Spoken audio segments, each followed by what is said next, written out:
സർവീസിലിരുന്ന കാലത്ത് വിവാദങ്ങളുടെ ഉറ്റതോടനായിരുന്നു മുൻ DGP Tomin J Thachankary. വിരമിച്ച ശേഷവും വിവാദങ്ങൾ തച്ചങ്കരിയെ പിന്തുടരുകയാണ്.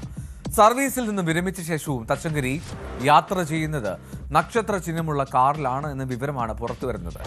അനധികൃത സ്വത്ത് സമ്പാദന കേസിന്റെ വിചാരണയ്ക്കായി കോട്ടയം വിജിലൻസ് കോടതിയിലാണ് തച്ചങ്കരി നക്ഷത്ര ചിഹ്നമുള്ള കാറിലെത്തിയത്. സർവീസിൽ നിന്നും വിരമിച്ച് 3 വർഷമായിട്ടും അനധികൃത യാത്ര തുടരുന്നതിൽ പോലീസ് എന്ത് നടപടിയെടുക്കുമെന്നാണ് ഇനി അറിയുന്നത്.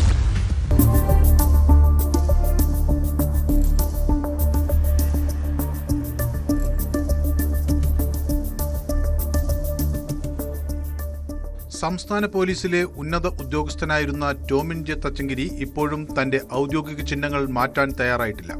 DGP ആയിരുന്ന കാലത്ത് വാഹനത്തിൽ ഉപയോഗിച്ചിരുന്ന അതേ നക്ഷത്ര ചിഹ്നവുമായി യാത്ര തുടരുന്നു. കോട്ടയത്ത് വിജിലൻസ് കോടതിയിലാണ് ഒടുവിൽ സമാനമായ രീതിയിൽ എത്തിയത്.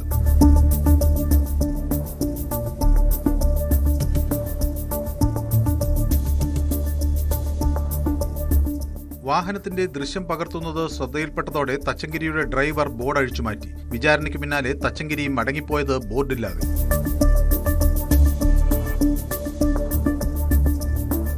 KL07 DE 6561 എന്ന നമ്പറുള്ള ഇന്നോവ കാറിലാണ് 3 നക്ഷത്ര ചിഹ്നം പതിച്ച ബോർഡ് സ്ഥാപിച്ച് തച്ചങ്കരി എത്തിയത്. കോട്ടയം DYSP ഓഫീസിന്റെ തൊട്ടടുത്താണ് വാഹനം പാർക്ക് ചെയ്തത്. നിയമവിരുദ്ധമായി ഔദ്യോഗിക ചിഹ്നം ഉപയോഗിച്ചതിന് പോലീസ് എന്ത് നടപടിയെടുക്കുമെന്നാണ് ഇനി അറിയാനുള്ളത്.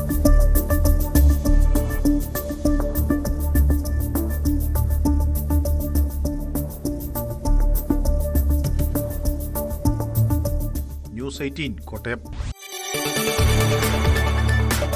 കൂടുതൽ വാർത്തകൾക്ക് news 18 Keralam YouTube channel subscribe ചെയ്യുക.